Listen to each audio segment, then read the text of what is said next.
माननीय सभासदों, माननीय अध्यक्ष जी,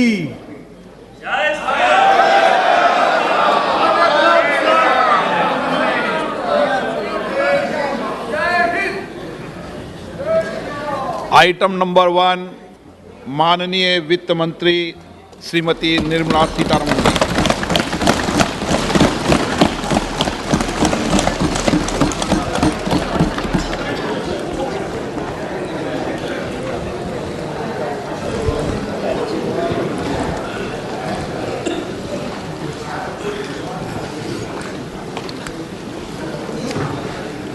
Honorable Speaker, I present the budget for 2023-2024. This is the first budget in Amrit Kal. This budget hopes to build on the foundation laid in the previous budget and the blueprint drawn for India at 100.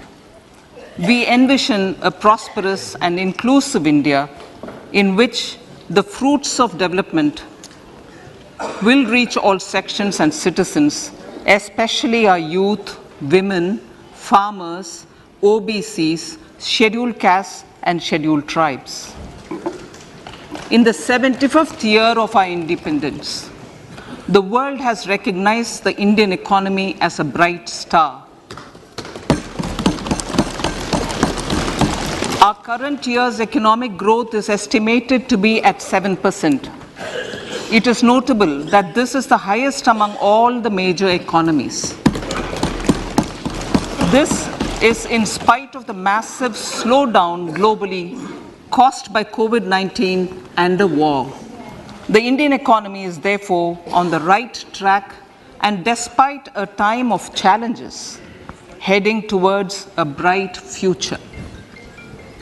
Today, as Indians stand with their head held high and the world appreciates India's achievements and successes, we are sure that elders who had fought for India's independence will, with joy, bless us in our endeavors going forward as well.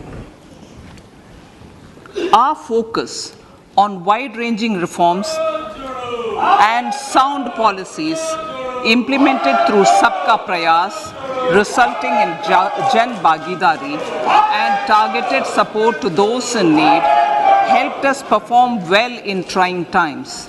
India's rising global profile is because of the several accomplishments. Unique world-class digital public infrastructure, example, Aadhaar, CoWIN and UPI. COVID vaccination drive in unparalleled scale and speed, proactive role in frontier areas such as achieving the climate-related goals, Mission Life and National Hydrogen Mission. During the COVID-19 pandemic, we ensured that no one goes to bed hungry with a scheme to supply free food grains to over 80 crore persons for 28 months. Continuing our commitment to ensure food and nutritional security, we are implementing from 1st January 2023 a scheme to supply free food grain to all Antyodaya and priority households for the next 1 year. Under PM Garib Kalyan Anna Yojana, the entire expenditure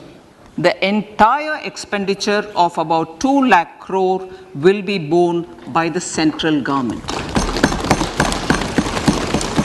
In these times of global challenges, the G20 presidency gives us a unique opportunity to strengthen India's role in the world economic order.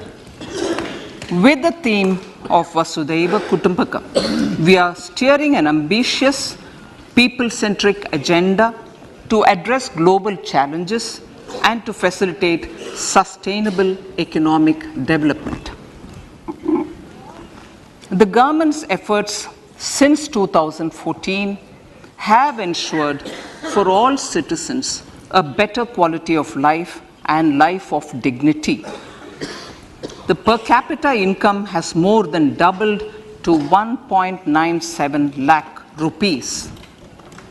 In these 9 years, the Indian economy has increased in size from being 10th to 5th largest in the world.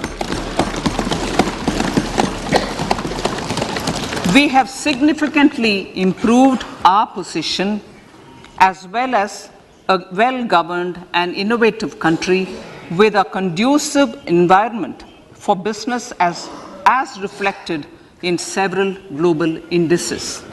We have made a significant progress in many sustainable development goals.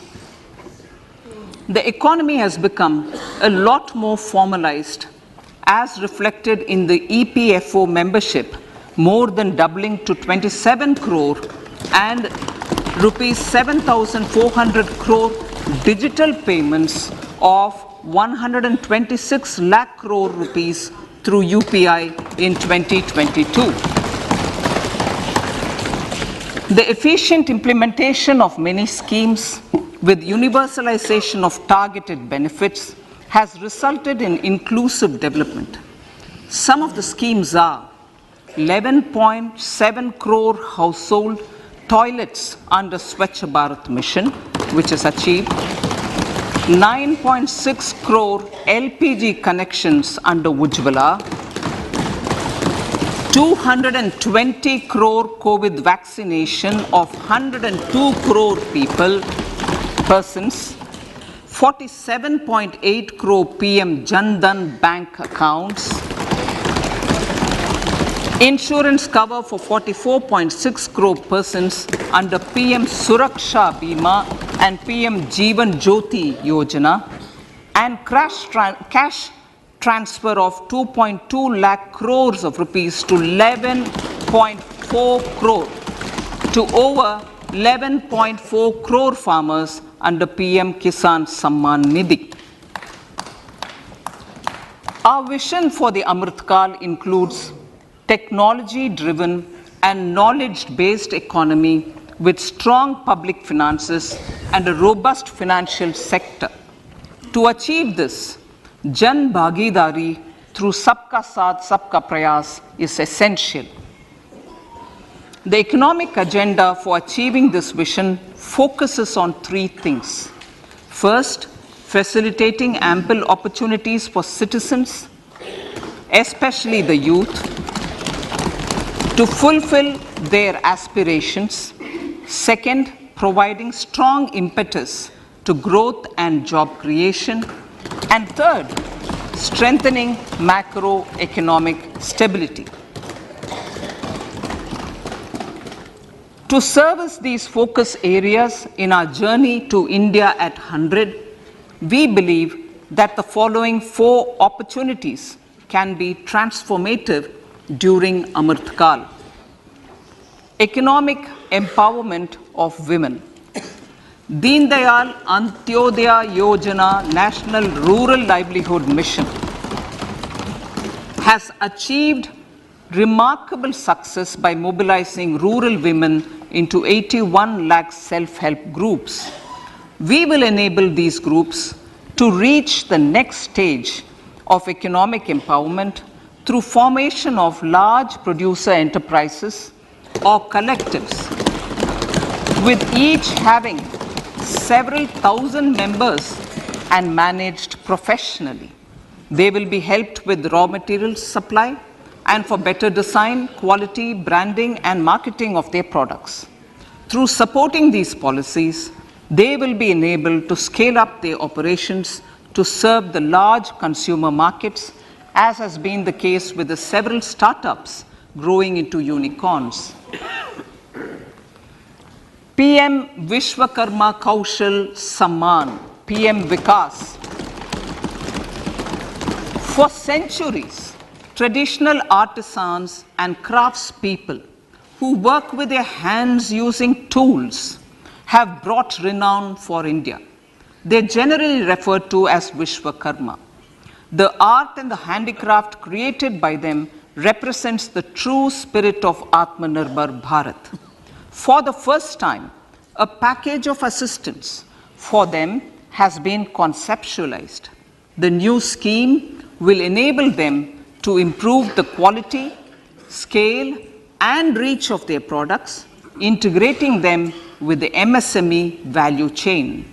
The components of this scheme will include not only financial support, but also access to advanced skill training, knowledge of modern digital techniques, and efficient green technologies, brand promotion, linkage with local and global markets, digital payments, and social security. This will greatly benefit the scheduled castes, scheduled tribes, OBCs, women, and people belonging to the weaker sections. Tourism. The country offers immense attraction for domestic as well as foreign tourists. There is a large potential to be tapped in tourism. The sector holds huge opportunities for jobs and entrepreneurship for youth in particular. Promotion of tourism will be taken up on mission mode with active participation of states, convergence of government programs, and public-private partnerships. Green growth. We are implementing many programs for green fuel, green energy, green farming, green mobility, green buildings, and green equipment, and policies for efficient use of energy across various economic sectors. These green growth efforts help in reducing carbon intensity of the economy and provides for large-scale green job opportunities.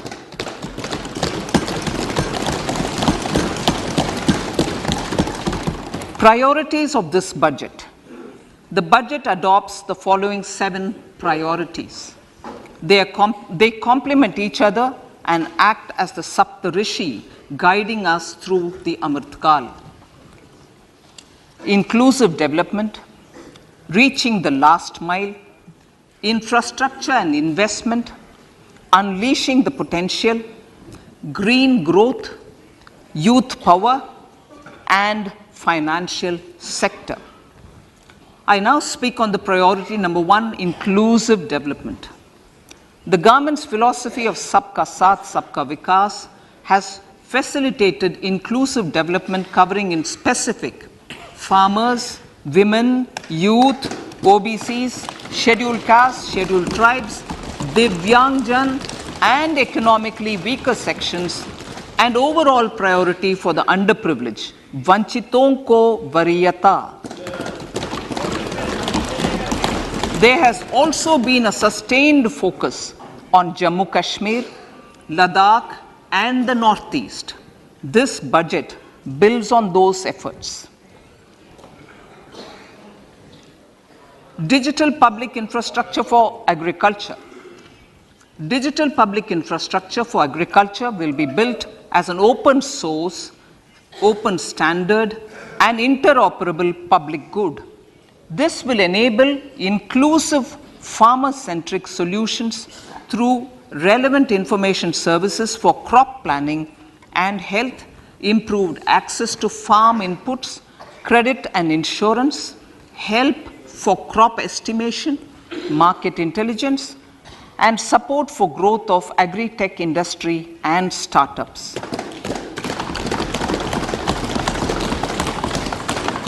An agriculture accelerator fund.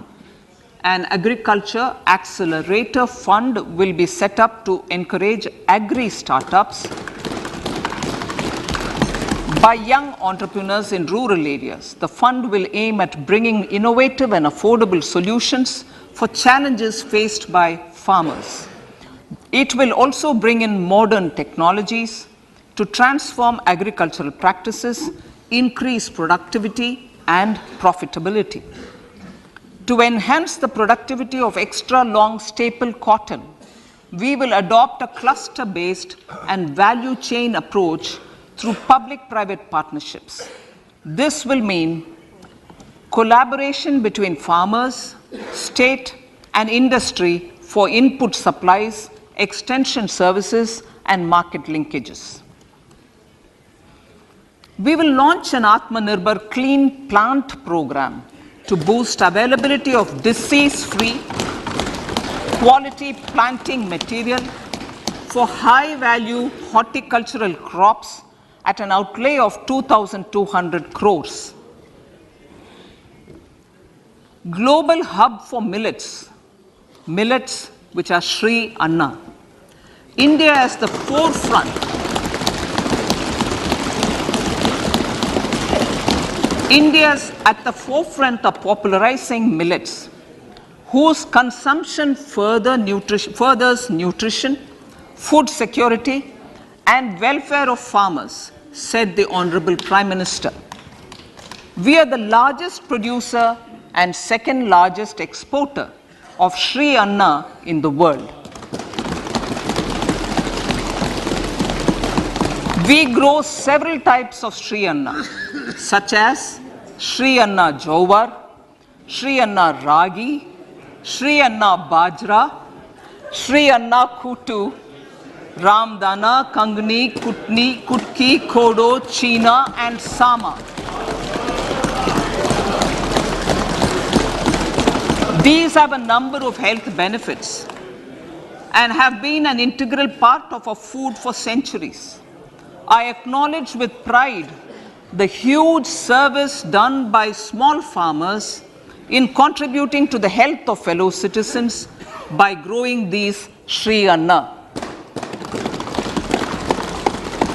Now, to make India a global hub for Sri Anna, the Indian Institute of Millet Research, ideally Indian Institute of the Sri Anna Research, Hyderabad, will be supported as the center of excellence for sharing best practices, research, and technologies at the international level. The agricultural credit target will be increased to 20 lakh crores with focus on animal husbandry, dairy, and fisheries. We will launch a new sub-scheme of PM Matsya Sampada Yojana, which is an existing scheme, but we'll launch a new sub-scheme with targeted investment of 6,000 crores to further enable activities of fishermen, fish vendors, and micro and small entrepreneurs, improve value chain efficiencies, and expand the market. For farmers, especially small and marginal farmers and other marginalized sections, the government is promoting cooperative-based economic development model. A new Ministry of Cooperation was formed with a mandate to realize the vision of Sahkar Se Samriddhi. To realize this vision, the government has already initiated computerization of 63,000 primary agricultural credit societies with an investment of 2,516 crores. In consultation with all the stakeholders and the states, model bylaws for PACS were formulated, enabling them to become multi-purpose PACS.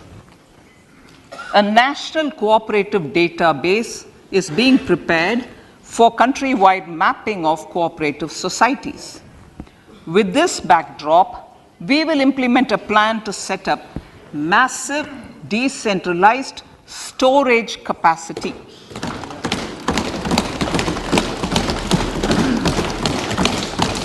This will help farmers store their produce and realize remunerative prices through sale at appropriate times. The government will also facilitate setting up of a large number of multi-purpose cooperative societies, primary fishery societies, and dairy cooperative societies in uncovered panchayat and villages in the next 5 years.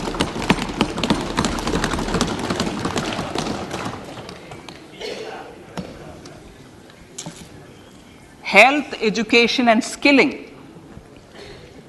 157 new nursing colleges will be established in co-location in co-location with the existing 157 medical colleges established since 2014. A mission to eliminate sickle cell anemia by 2047 will be launched. It will entail awareness creation, universal screening of 7 crore people in the age group of 0 to 40 years in affected tribal areas, and counseling through collaborative efforts of central ministries and state governments. Facilities in select ICMR labs, Indian Council for Medical Research Labs, will be made available for research by public and private medical college faculty and private sector R&D teams for encouraging collaborative research and innovation. A new program to promote research and innovation in pharmaceuticals will be taken up through centers of excellence.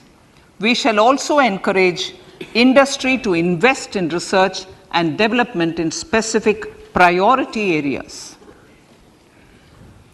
Dedicated multidisciplinary courses for medical devices will be supported in existing institutions to ensure availability of skilled manpower for futuristic medical technologies, high-end manufacturing, and research. Teachers' training.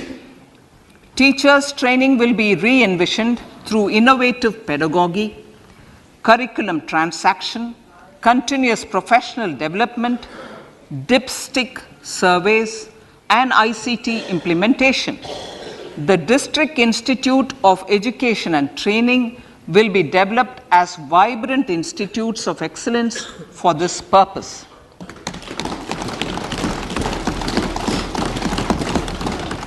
National Digital Library for Children and Adolescents. A National Digital Library for Children and Adolescents will be set up for facilitating availability of quality books across geographies, languages, genres, and levels, and device-agnostic accessibility. States will be encouraged to set up physical libraries for them at panchayat and ward levels and provide infrastructure for accessing the National Digital Library resources. Additionally, to build a culture of reading and to make up for pandemic time learning loss, the National Book Trust, the Children's Book Trust, and other sources will be encouraged to provide and replenish non-curricular titles in regional languages and in English to these physical libraries. Collaboration with NGOs that work in literacy will also be a part of this initiative to inculcate financial literacy. Financial sector regulators and organizations will be encouraged to provide age-appropriate reading material to these libraries. I move to priority 2, reaching the last mile. Prime Minister Vajpayee's government had formed the Ministry of Tribal Affairs and the Department of Development of Northeast Region to provide a sharper focus to the objective of reaching the last mile. Our government has formed the Ministries of Ayush, Fisheries, Animal Husbandry and Dairying, Skill Development, Jal Shakti and Cooperation.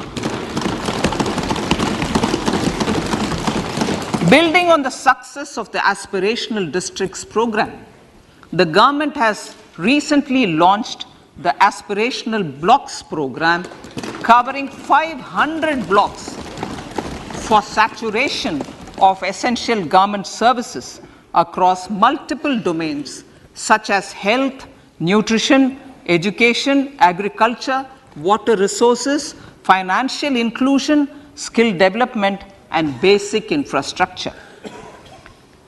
Manya Speaker, sir, Pradhan Mantri PBTG, which is Primitive Vulnerable Tribal Groups Development Mission, is being launched. To improve socio-economic conditions of the particularly vulnerable tribal groups, the PBTGs as we refer them to, Pradhan Mantri PBTG Development Mission will be launched. This will saturate PBTG families and habitations with basic facilities such as safe housing, clean drinking water and sanitation, improved access to education, health, nutrition, road and telecom connectivity, and sustainable livelihood opportunities.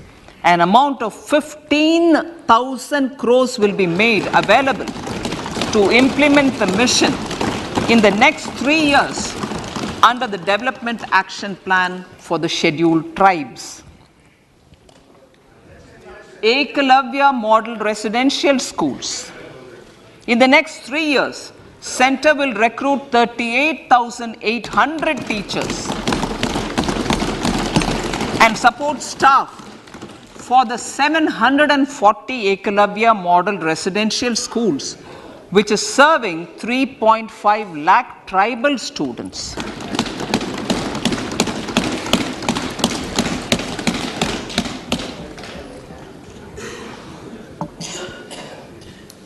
In the drought-prone central regions of Karnataka, central assistance of 5,300 crore will be given to Upper Bhadra project to provide sustainable micro irrigation and filling up of surface tanks for drinking water. PM Awas Yojana. The outlay for PM Awas Yojana is being enhanced by 66% to over 79,000 crores. Bharat Shared Repository of Inscriptions will be set up in a digital epigraphy museum with digitization of 1 lakh ancient inscriptions in the first stage. Support for poor prisoners. For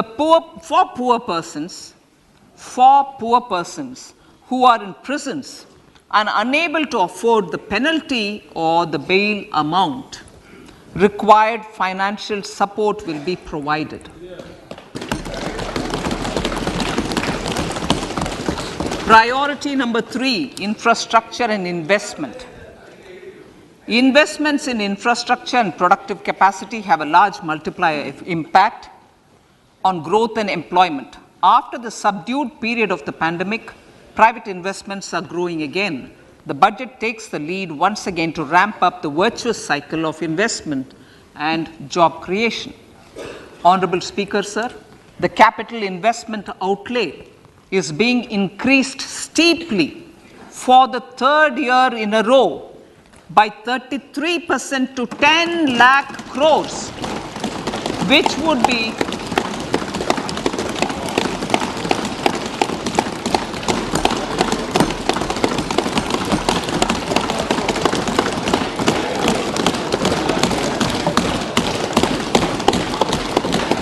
which would be 3.3% of GDP. This will almost be 3 times the outlay made in 2019-20.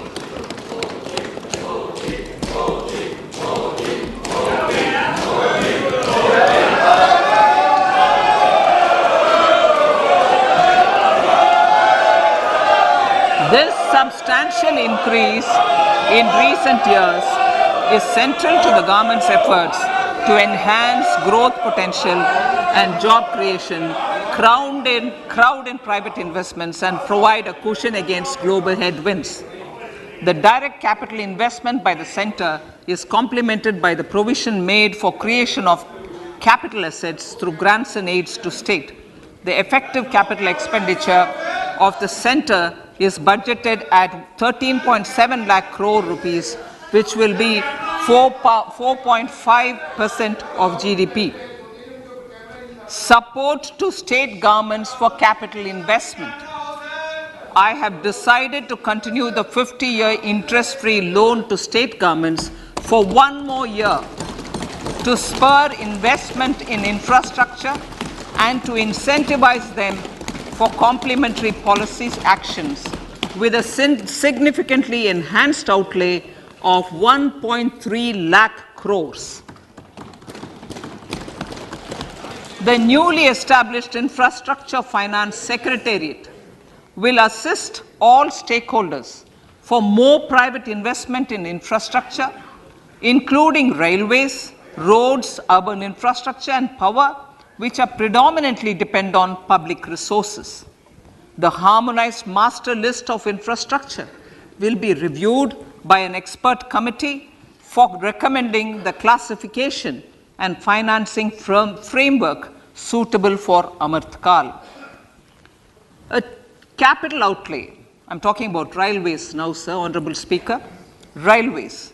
A capital outlay of 2.40 lakh crores has been provided for the railways. This is the highest ever outlay this highest ever outlay is about 9 times the outlay made in 2013-14. 100 critical transport infrastructure projects for last and first mile connectivity for ports, coal, steel, fertilizer and food grain sectors have been identified. They will be taken up on priority with investment of 75,000 crores, including 15,000 crore from private sources. 50 additional airports, heliports, water aerodromes and advanced landing grounds will be revived for improving regional air connectivity.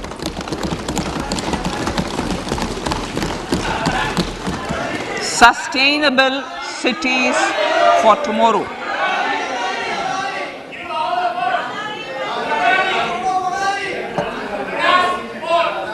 States and cities will be encouraged to undertake urban planning reforms and actions to transform our cities into sustainable cities of tomorrow. This means efficient use of land resources, adequate resources for urban infrastructure, transit-oriented development, enhanced availability and affordability of urban land and opportunities for all. Through property tax governance reforms and ring-fencing user charges on urban infrastructure, cities will be incentivized to improve their creditworthiness for municipal bonds. Like the RIDF, an urban infrastructure development fund will be established through use of priority sector lending shortfall. This will be managed by the National Housing Bank and will be used by public agencies to create urban infrastructure in Tier 2 and Tier 3 cities. States will be encouraged to leverage resources from the grants of the 15th Finance Commission as well as existing schemes to adopt appropriate user charges while accessing the UIDF. We expect to make available 10,000 crore rupees per annum for this purpose. All cities and towns will be enabled for 100% mechanical desludging of septic tanks and sewers to transition from manhole to machine hole mode.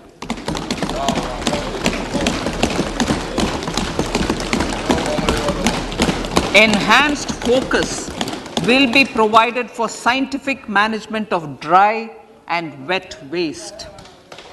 Honorable Speaker, sir, our Prime Minister had said, good governance is the key to a nation's progress. Our government is committed to providing a transparent and accountable administration which works for the betterment and welfare of common citizens. Mission Karma Yogi. Under Mission Karma Yogi, center, states and the union territories are making and implementing capacity building plans for civil servants. The government has also launched an integrated online training platform, I Got Karma Yogi, to provide continuous learning opportunities for lakhs of government employees to upgrade their skills and facilitate people-centric approach. Sir, for enhancing ease of doing business, more than 39,000 compliances have been reduced and more than 3,400 legal provisions have been decriminalized. For furthering the trust-based governance, we have introduced the Jan Vishwas Bill to amend 42 central acts. This budget proposes a series of measures to unleash the potential of our economy. Centers of Excellence for Artificial Intelligence. For realizing the vision of Make AI in India and Make AI Work for India, 3 centers of excellence for artificial intelligence will be set up in top educational institutions. Leading industry players will partner in conducting interdisciplinary research, develop cutting-edge applications, and scalable problem solutions in the areas of agriculture, health, and sustainable cities. This will galvanize an effective AI ecosystem and nurture quality human resources in the field. National Data Governance Policy. To unleash innovation and research by startups and academia, a national data governance policy will be brought out. This will enable access to anonymized data. The KYC process will be simplified, adopting a risk-based instead of one-size-fits-all approach. The financial sector regulators will also be encouraged to have a KYC system fully amenable to meet the needs of digital India. One-stop solution for identity and address updating. A one-stop solution for reconciliation and updating of identity and address of individuals maintained by various government agencies, regulators, and regulated entities will be established using DigiLocker service and Aadhaar as foundational identity. Speaker, sir, common business identifier. For the business establishments required to have a permanent account number, the PAN will be used as the common identifier for all digital systems of specified government agencies. This will bring ease of doing business and it will be facilitated through a legal mandate. For obviating the need for separate submission of same information to different government agencies, a system of unified filing process will be set up. Such filing of information or return in simplified forms on a common portal will be shared with other agencies as per the filer's choice. Vivad Se Vishwas 1. Relief for MSMEs. In cases of failure by MSMEs to execute contracts during the COVID period, 95% of the forfeited amount relating to the bid or performance security will be returned to them by government and government undertakings. This will provide relief to the MSMEs. Vivad Se Vishwas 2, settling contractual disputes. To settle contractual disputes of government and government undertakings, wherein arbitral award is under challenge in a court, a voluntary settlement scheme with standardized terms will be introduced. This will be done by offering graded settlement terms depending on pendency level of the dispute. The state support mission of Niti Aayog will be continued for 3 years for our collective efforts towards national priorities. Result-based financing. To better allocate scarce resources for competing development needs, the financing of select schemes will be changed on a pilot basis from input-based to result-based. E-courts. For efficient administration of justice, phase 3 of e-courts projects phase 3 of the e-courts project will be launched with an outlay of 7,000 crores. Fintech services in India have been facilitated by our digital public infrastructure, including Aadhaar, PM Jan Dhan Yojana, Video, KYC, India Stack, and UPI. To enable more fintech innovative services, the scope of documents available in DigiLocker for individuals will be expanded. An entity DigiLocker will be set up for the use by MSMEs, large businesses, and also charitable trusts. This will be towards storing and sharing documents online securely whenever needed with various authorities, regulators, banks, and other business entities. 5G services. 100 labs for developing applications using 5G services will be set up in engineering institutions.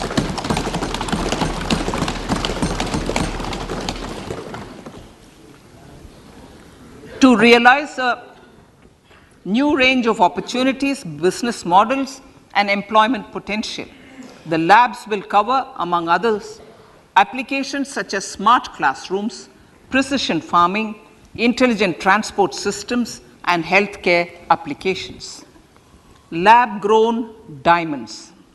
Lab-grown diamonds is a technology and innovation-driven emerging sector with high employment potential.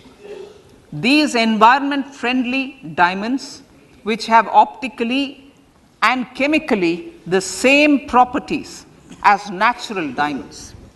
To encourage indigenous production of LGD, lab-grown diamond seeds and machines, and to reduce import dependency, a research and development grant will be provided to one of the IITs for 5 years.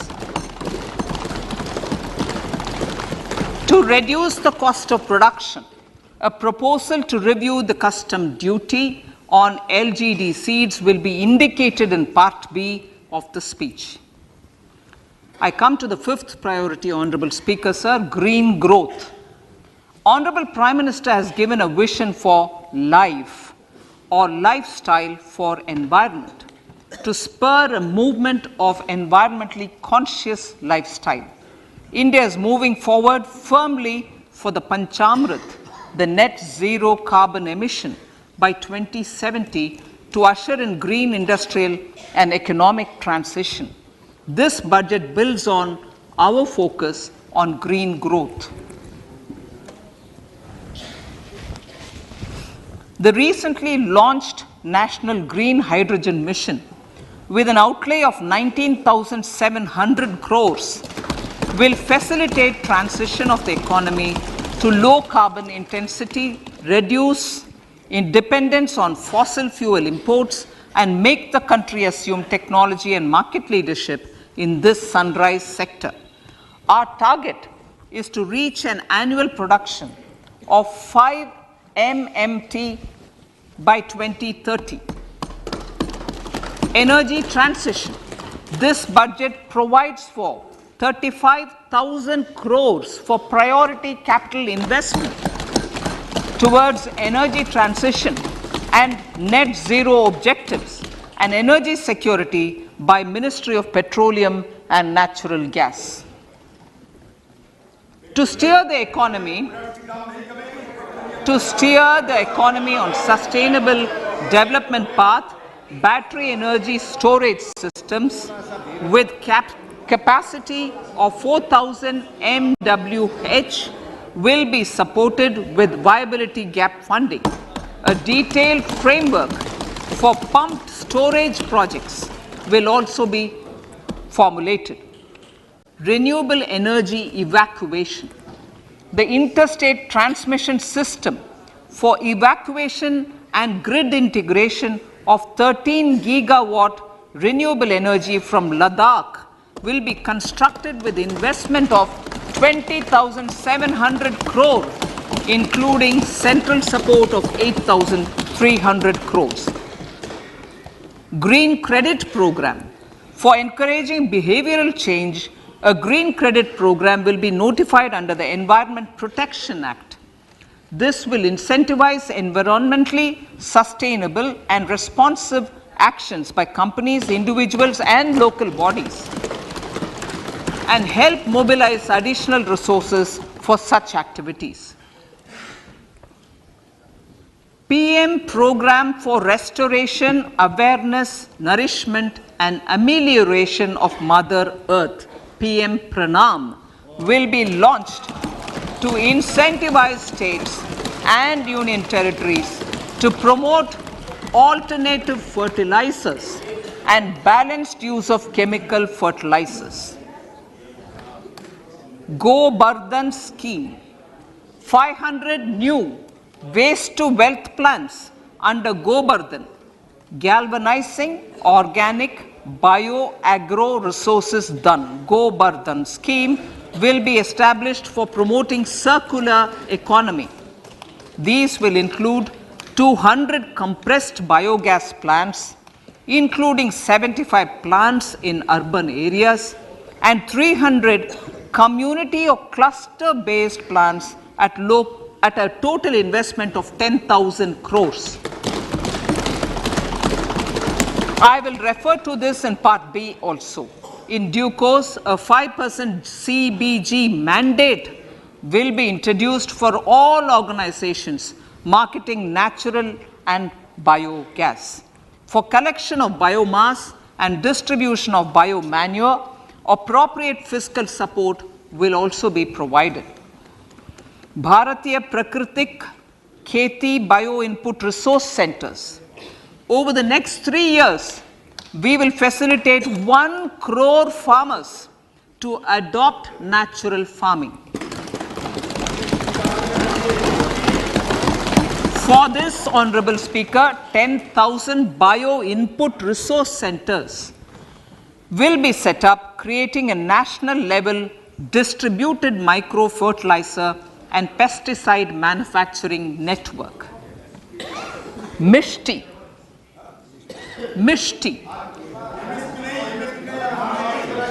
Building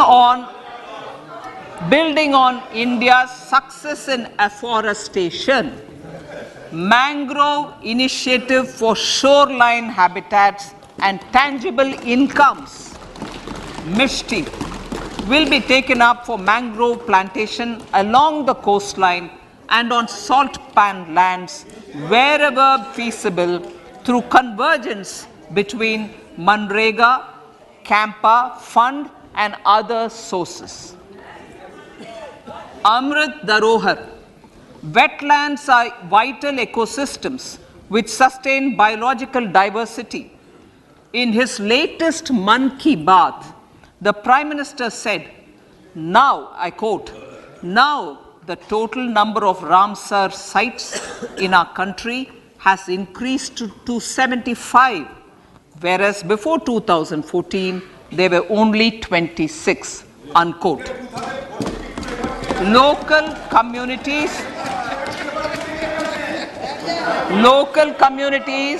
have always been at the forefront of conservation efforts. The government will promote their unique conservation values through Amrit Dharohar, a scheme that will be implemented over the next 3 years to encourage optimal use of wetlands and enhance biodiversity, carbon stock, ecotourism opportunities, and income generation for local communities. Coastal shipping. Coastal shipping will be promoted as the energy efficient and lower cost mode of transport, both for passengers and freight, through PPP mode with viability gap funding. Vehicle replacement. Vehicle replacement is an important continuing policy, replacing the old political,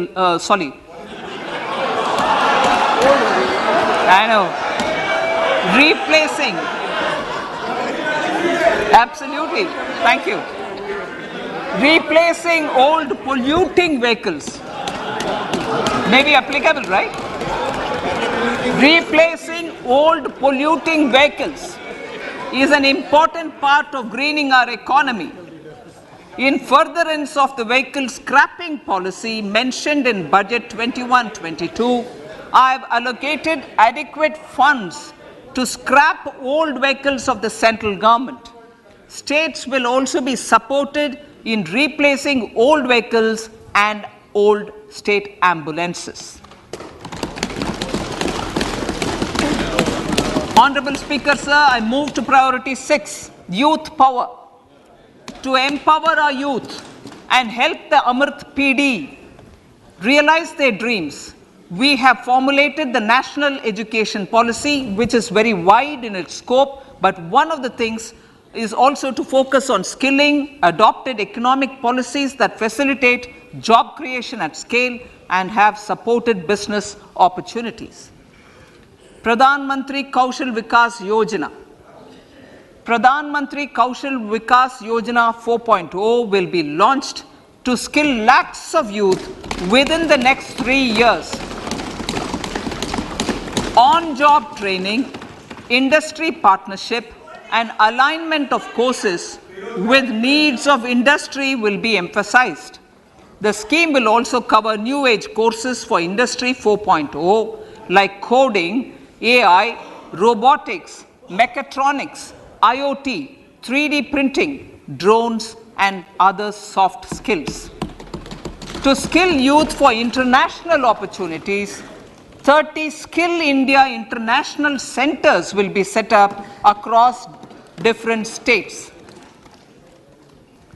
The digital ecosystem for skilling will be further expanded with the launch of a unified Skill India digital platform for enabling demand-based formal skilling, linking with employers including MSMEs, and facilitating access to entrepreneurship schemes. To provide stipend support to 47 lakh youths in 3 years, direct benefit transfer under a pan-India national apprenticeship promotion scheme will be rolled out. Tourism. Honorable Speaker, sir, with an integrated and innovative approach, at least 50 destinations will be selected through challenge mode. In addition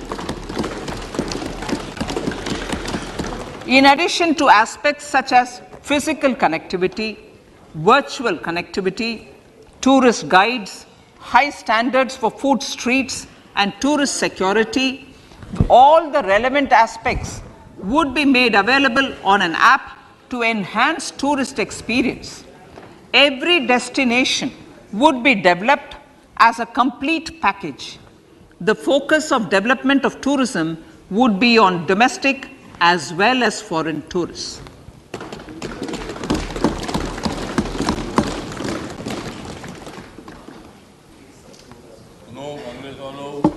Sector-specific skilling and entrepreneurship development will be dovetailed to achieve the objectives of Dekho Apna Desh initiative.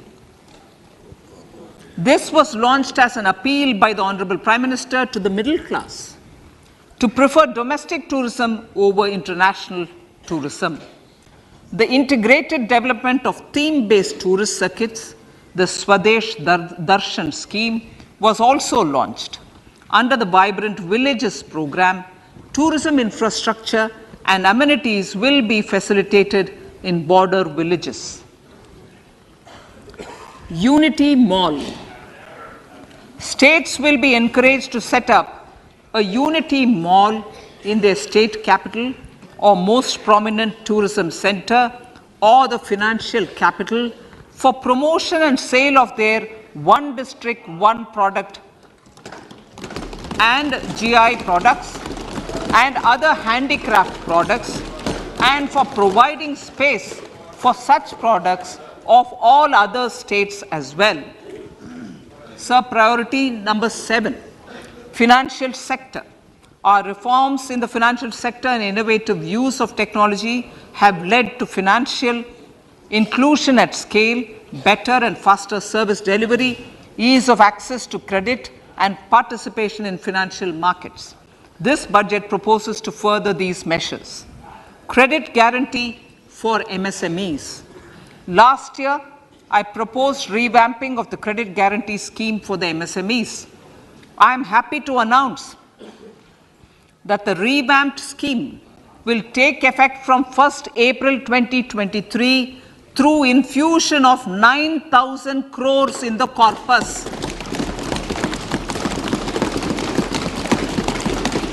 This will enable additional collateral-free guaranteed credit of 2 lakh crores of rupees. Further, the cost of credit will be reduced by about 1%.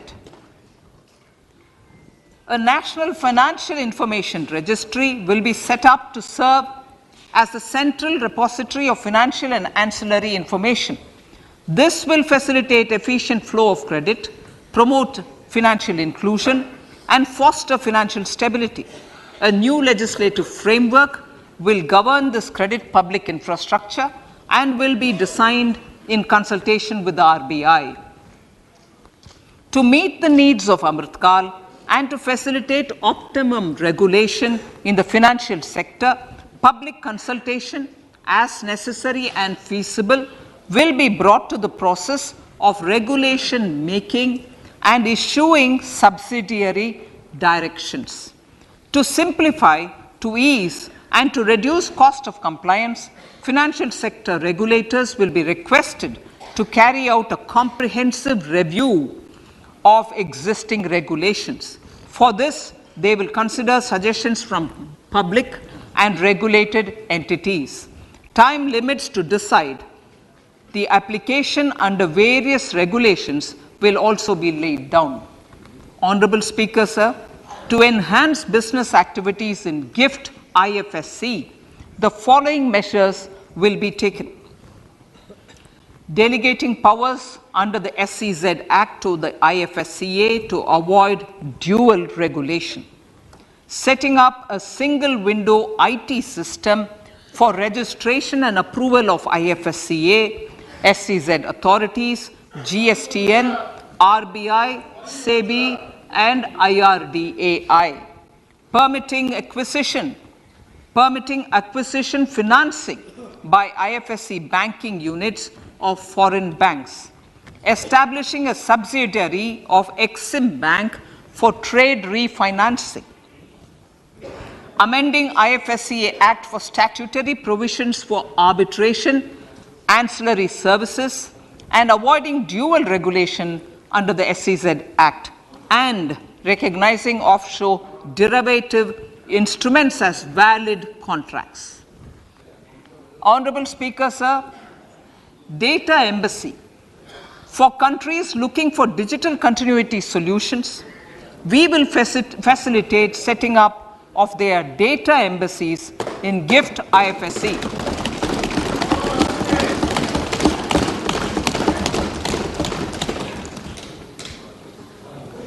Improving governance and investor protection in banking sector. To improve bank governance and enhance investors' protection, certain amendments to the Banking Regulation Act, the Banking Companies Act, and the Reserve Bank of India Act are being proposed. Capacity building in securities market. Honorable Speaker, sir, to build capacity of functionaries and professionals in the securities market, SEBI will be empowered to develop, regulate, maintain and enforce norms and standards for education in the National Institute of Securities Markets and to recognize award of degrees, diplomas and certificates. A central processing center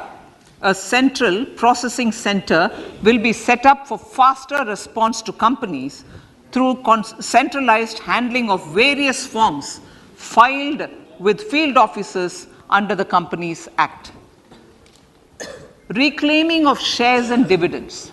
For investors to reclaim unclaimed shares and unpaid dividends from the Investor Education and Protection Fund Authority with ease, from the Investor Education and Protection Fund Authority with ease, an integrated IT portal will be established.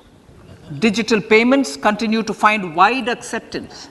In 2022, they show an increase of 76% in transaction and 91% in value. Fiscal support for this digital public infrastructure will continue in 2023-2024. Azadi Ka Amrit Mahotsav, Mahila Samman Bachat Patra. For commemorating Azadi Ka Amrit Mahotsav, a one-time new small savings scheme, Mahila Samman Savings Patra or Savings Certificate, Mahila Samman Savings Certificate will be made available for a 2-year period up to March 2025. This will offer deposit facility up to 2 lakh in the name of a woman or girls for a tenure of 2 years at fixed interest rate of 7.5% with partial withdrawal option. Senior citizens. The maximum deposit limit for senior citizens savings scheme will be enhanced from 15 lakh to 30 lakhs of rupees.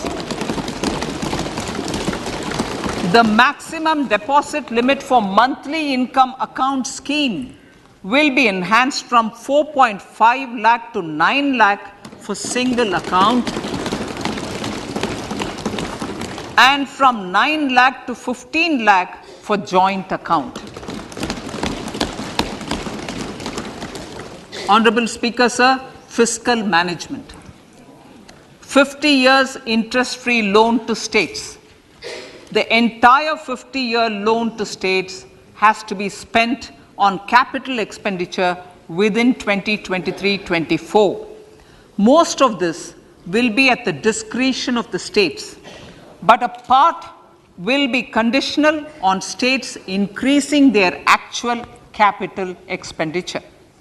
Parts of the outlay will also be linked to or allocated for the following purposes: scrapping old government vehicles, urban planning reforms and actions, financing reforms in urban local bodies to make them credit-worthy for municipal bonds, housing for police personnel above or as part of the police station, constructing unity malls, children and adolescent libraries and digital infrastructure, and state share of capital expenditure of central schemes. Honorable Speaker, sir, fiscal deficit of states. States will be allowed a fiscal deficit of 3.5% of GSDP, of which 0.5% will be tied to power sector reforms. Revised estimates 2022 to 2023. The revised estimate, Honorable Speaker, sir, of the total receipts other than borrowing is 24.3 lakh crores, of which the net tax receipts are 20.9 lakh crores. The revised estimate of the total expenditure is 41.9 lakh crores of rupees, of which the capital expenditure is about 7.3 lakh crores. The revised estimate of the fiscal deficit is 6.4% of GDP, adhering to the budget estimate. So, budget estimates of 2023-24. Coming to 2023-24, the total receipts other than borrowings and the total expenditure are estimated at 27.2 lakh crores and 45 lakh crores respectively. The net tax receipts are estimated at 23.3 lakh crores. The fiscal deficit is estimated to be 5.9% of the GDP. In my budget speech for 21-22, I had announced that we plan to continue the path of fiscal consolidation, reaching a fiscal deficit of below 4.5% by 2025-26, with a fairly steady decline over the period. We have adhered to this path, and I reiterate my intention to bring the fiscal deficit below 4.5% of GDP by 2025-26. To finance the fiscal deficit in 2023-24, the net market borrowings from dated securities are estimated at 11.8 lakh crores. The balance financing is expected to come from small savings and other sources. The gross market borrowings are estimated at 15.43 lakh crores of rupees. Honorable Speaker, sir, I now move to Part B.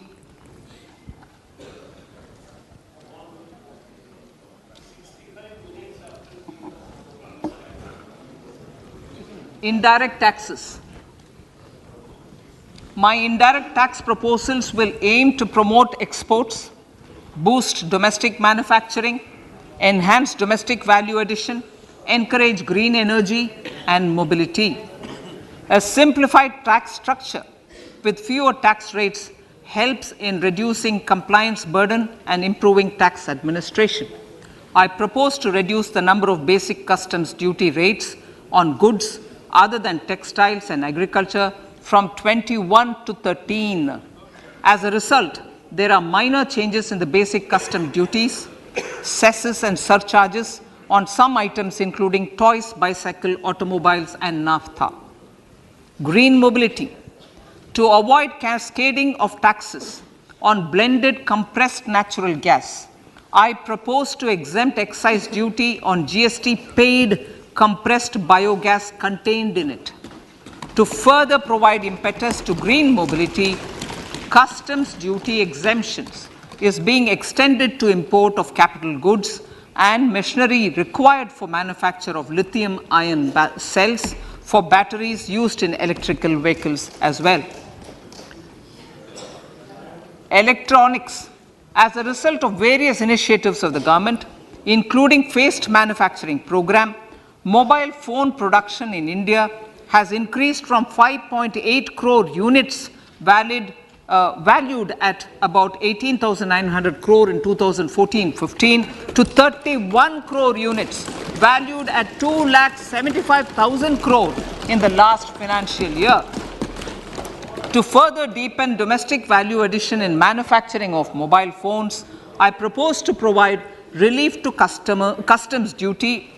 I propose to provide relief in customs duty on import of certain parts and inputs like camera lens and continue the concessional duty on lithium-ion cells for batteries for another year.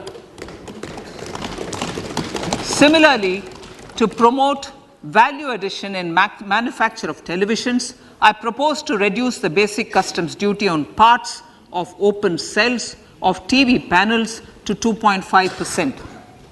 Electrical. To rectify inversion of duty structure and encourage manufacturing of electric kitchen chimneys, the basic custom duty on electric kitchen chimney is being increased from 7.5% to 15%, and that on heat coils for these is proposed to be reduced from 20% to 15%. Chemicals and petrochemicals. Denatured ethyl alcohol is used in chemical industry. I propose to exempt basic customs duty on it. This will also support the ethanol blending program and facilitate an endeavor for energy transition. Basic customs duty is also being reduced on acid grade fluorospar from 5% to 2.5% to make the domestic fluorochemicals industry competitive. Further, the basic customs duty on crude glycerine for use in manufacture of epichlorohydrin is proposed to be reduced from 7.5% to 2.5%.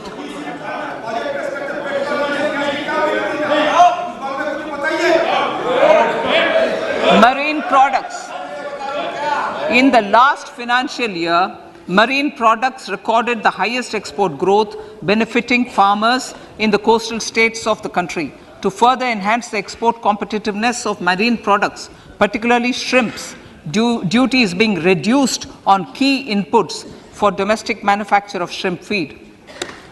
India is a global leader, as I said in Part A, in cutting and polishing of natural diamonds, contributing about 3/4 of the global turnover by value. With the depletion of deposits of natural diamonds, the industry is moving towards lab-grown diamonds, and it holds huge promise. To seize this opportunity, I propose to reduce the basic customs duty on seeds used in their manufacture. Custom duties on dore and bars of gold and platinum were increased earlier this fiscal. I propose to increase the duties on articles made therefrom to enhance the duty differential. I also propose to increase the import duty on silver doors, bars and articles to align them with that on gold and platinum. To facilitate availability of raw materials for the steel sector, exemptions from basic custom duty on raw materials for manufacture of CRGO steel, ferrous scrap and nickel cathode is being continued.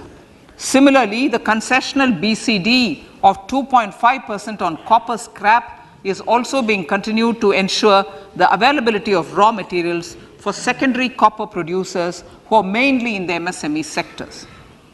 Compounded rubber.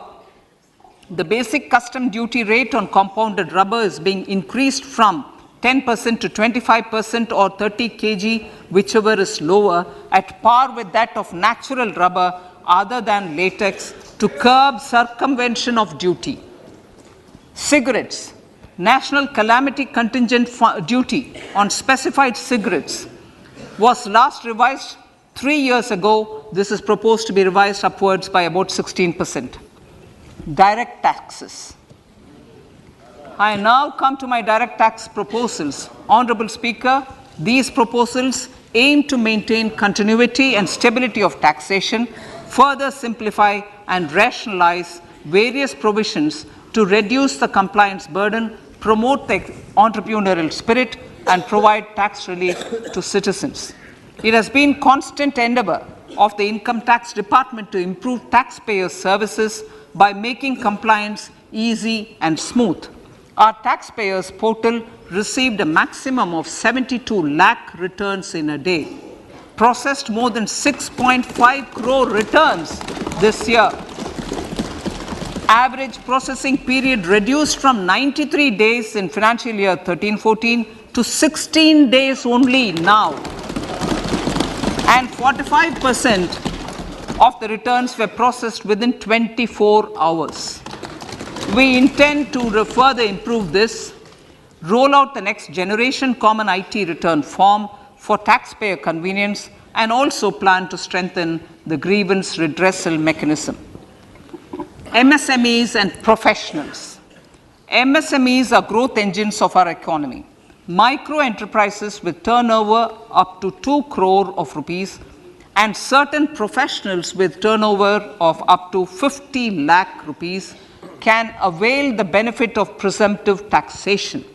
I propose to provide enhanced limits of 3 crore and 75 lakh respectively to the taxpayers whose cash receipts are no more than 5%. Whose cash receipts are no more than 5%. Moreover, to support MSMEs in timely receipt of payments, I propose to allow deduction for expenditure incurred on payments made to them only when payment is actually made. Cooperation. Cooperation is a value to be cherished. In realizing our Prime Minister's goal for Sehkar Se Samriddhi and his resolve to connect the spirit of cooperation with the spirit of Amrit Kal, in addition to the measures proposed in Part A, I have a slew of proposals for the cooperation sector.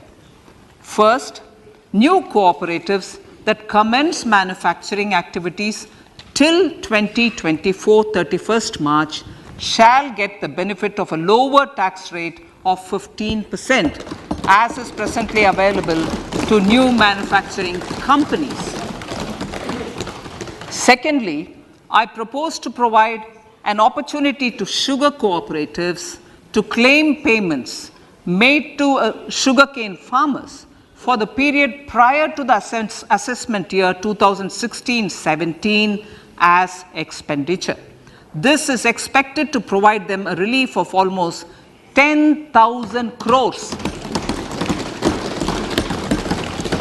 Thirdly, I am providing a higher limit of 2 lakh per member for cash deposits to loans in cash by primary agricultural cooperative societies and primary cooperative agriculture and rural development banks. I repeat that. Thirdly, I am providing a higher limit of 2 lakh per member for cash deposits to and loans in cash by primary agricultural cooperative societies and primary cooperative agricultural and rural development banks. Similarly, a higher limit of 3 crore for TDS on cash withdrawal is being provided to cooperative societies. Startups.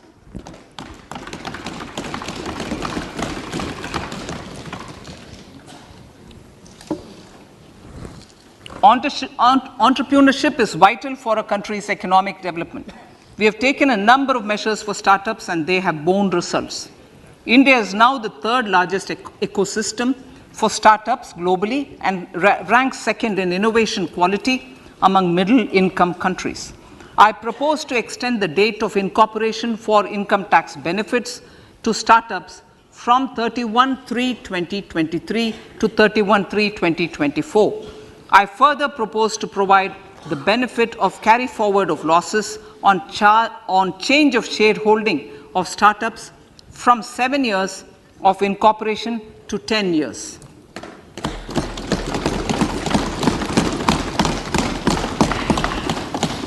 To reduce the pendency of appeals at commissioner level, I propose to deploy about 100 joint commissioners for disposal of small appeals. We shall also be more selective in taking up cases for scrutiny of returns already relating to